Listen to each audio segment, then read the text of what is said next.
Welcome back to the Real Estate Rat Pack Radio Show with Chris, Joe, and Rob. The crew is taking your calls, so dial in at 1-800-808-5548.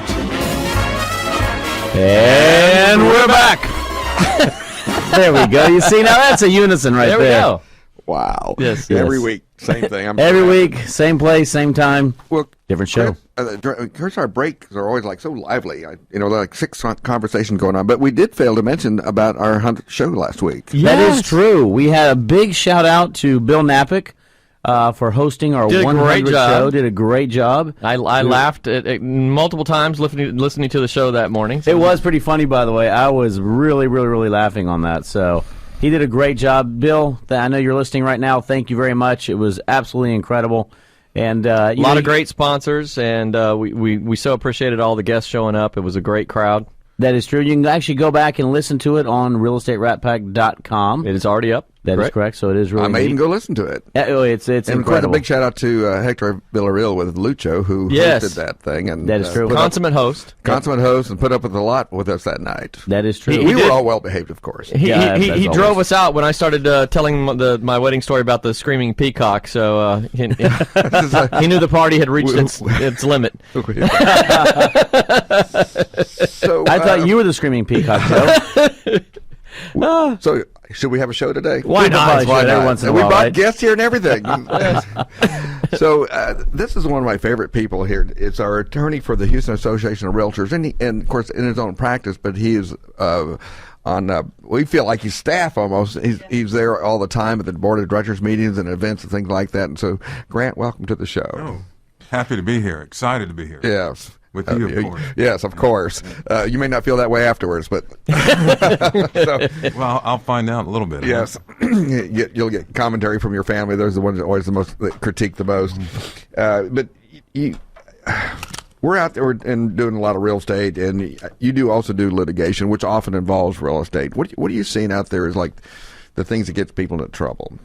Well, no, I think probably the most thing is people just kind of get a little careless. They kind of get into the heat of the transaction and just sometimes forget their core principles as far as what they should do and how they should handle a transaction, and things get said and people get distracted and sideways, and boom, they're heading down a path that they can't back out. Right, they wouldn't normally be in, but they just kind of. Something happens and they just make the wrong turn, And of course, a lot of times when people are doing things incorrectly, and everything ends up working out it's okay. Right. It's only when things go south and all of a sudden everyone starts pointing the finger. And in this market, it kind of, because we're in still a good real estate market, it can absorb some mistakes, right? And so, back in the day when things probably weren't as let's say hot as they are now, I mean the mistakes are more glaring, and but because of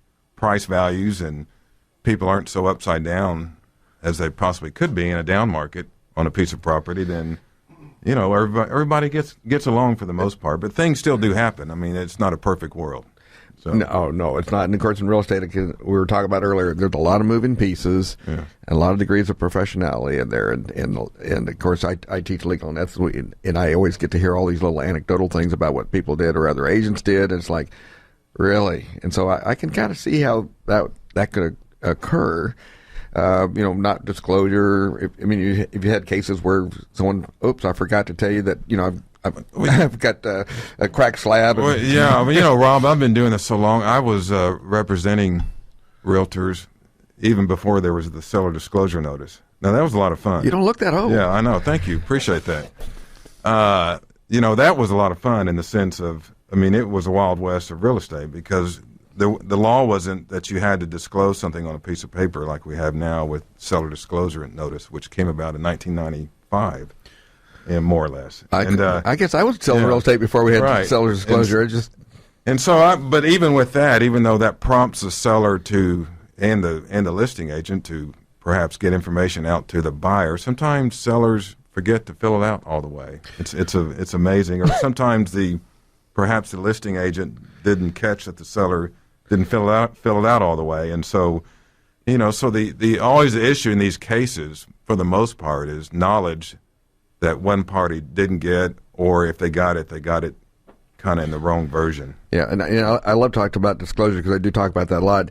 And there's people out there who think I don't have to disclose, like investors. Well, I've never lived in the house. I don't have to disclose. Anyone who has a single-family residence, it's statutorily required to disclose. Period. Right. End of story. And of course, the exemptions are if it's a trustee in a bankruptcy, if it's by devise, or it's an estate, or foreclosure. They're not, but everybody else is. In the new and this is kind of picking up what you're saying. In the new contract, they just changed the form on the contract that everybody traditionally uses on a resale or a used home. And it used to say present condition, meaning you're buying this property in its present condition. And we as lawyers always argued that means as is. And there was some case law that kind of supported us in that, but then it wasn't still absolute truth. Now it's in the contract. Yeah, and so I don't know if you noticed that, but now the new form actually says as is. Okay, so what does that mean? Well, it means as is. And there's a lot of court decisions based on as is. But here's the thing about it. I mean, so there's a burden on actually both parties here, on the buyer to recognize I'm buying this as is, so I need to get all the information of what as is. Right, and so thank you, Bill Clinton. Right, so I need to go do my due diligence. Yeah. But on the other hand, the seller, even though the property is being sold as is, the seller can't sit on the information and say, "Well, I sold it to you as is. It's in the contract." Well, that you still can't withhold material information and hide behind as is. The as is, because we talk about that in legal update, which is basically there's a case out there where the seller did some repairs on their own, right? And they required permits, but he wrote on the seller's disclosure, they asked, "Is there anything that needed to be permitted that was not?" And he of course responded with no. And so the buyer relied on that. And of course, when they went to move in, it was in Winsboro, and it required that they have a certificate of occupancy from the city of Winsboro, and they couldn't move in at the house. And so the court decided in that case is that the dependence on the seller's disclosure overrode the as is. So they can't see you shake your head on the radio. Right. Well, I was listening to you talk about the law, and I'm thinking, well, maybe I should be the realtor now. Since he's now talking, explaining case law, okay. Let me, Grant, you see how this law works, Grant. So here, you be the lawyer, and I'll be the real estate. The thing is, right. By the way, you're gonna get. By the way, you're gonna get an hour for MC being here. But CLE, yeah. That is. And I really actually want to be. I've always thought about being a realtor. Maybe this is the time. This is Diana came from the EPA. I'll just walk across. This could be your segue. Yeah, right. That's it. But you heard it here, folks. I'm always fascinated by those court cases. Of course, Chuck is the one. Chuck Jacobus often comes up and talks about the cases, and every time I listen to Chuck, I really want to quit real estate because I see all the things that can go wrong. It can be frightening out there. It can be, but I mean, I think believe me, it's changed so much for the better for your industry, for our industry, because I'm in it too, and because of education and the agents, the realtors are more educated and more about 5% of them are. They are doing a better job, and so I just like I said, it's I think, if I may say, and I'm not trying to suck up to anybody here, but no, go ahead. Y'all, I mean, as a realtor, I think you're underappreciated still. And you may say that. Yeah, I mean, in the sense that, whoever's listening out there, I mean, we don't have an audience, right? Who are we kidding? At least y'all are listening in here.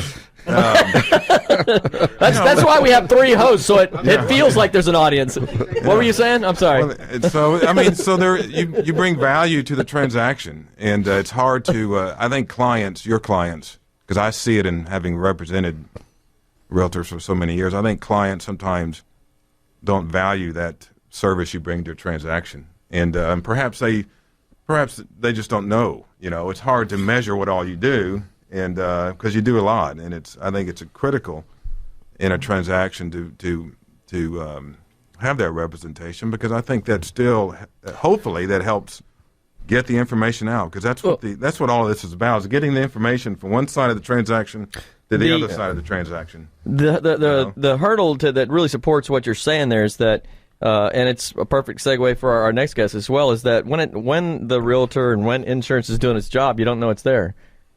And it's only when it goes wrong that the value is now seen.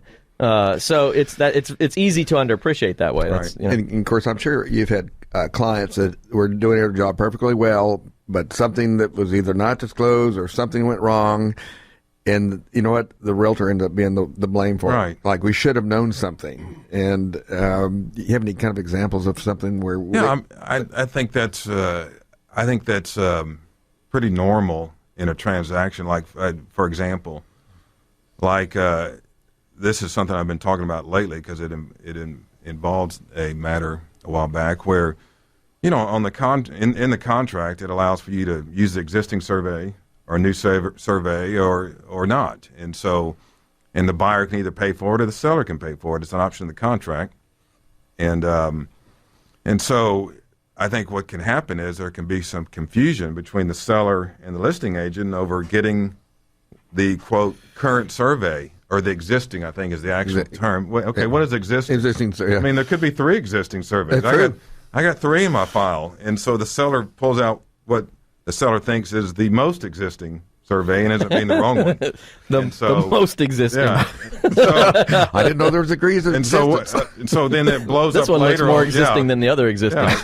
So the survey issue blows up later on because you got the wrong survey out and so on and so forth. And then, okay, the seller is going to come back and say, well, you know, that's the one you told me to use. Well, you didn't know anything more than what the seller told you. The seller told you this is all I have, or this is the most existing survey, and it turns out it wasn't, and now it's going to fall on you as the listing agent, because the seller's going to, you know, fall back and say, well, I didn't, you know, I'm not the expert in the transaction. Yeah, So, this one here is existing, but this one's more existing. Yeah, I tell everybody and to practice. That one is the most existing. I tell, practice your business as if you have to defend yourself from a witness stand, because one day you may.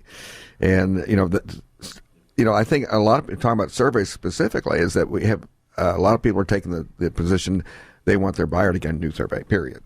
Well, I don't think that's a bad position to take. In fact, that's kind of what I've been preaching, is that somebody get a new one, whether the buyer's going to pay for it or the seller. Somebody get a new one. I mean, there's an exception to that rule under certain circumstances, but generally speaking, why not get a new one? Yeah, if it's a 2-year-old survey and you hadn't done anything in the backyard. But the thing is, sometimes I'll pull up these 10-year-old surveys. They don't even check to see if that company's in business. Right. Who's going to come defend that? Right. It's like, or they died. I mean, why would you? Who knows whether this survey's even accurate? I mean, I know it's got a seal on it, and I know it's got a stamp. So, you know, good publisher. We're up against the break again already, and we want to know how to get a hold of you if God forbid somebody needs your services. Just 1-800-LAWYER. No, I'm kidding. I get calls from people that sometimes I think that it's 1-800-LAWYER, but no, I'm just here in Houston, and you can Google my name or call my office 713-751-0800. And we're talking to Grant Harpold. So let's go to a break. Chris, we are coming up against the break as usual with one less mic. But stay tuned. We'll be right back. When you kiss me, fever when you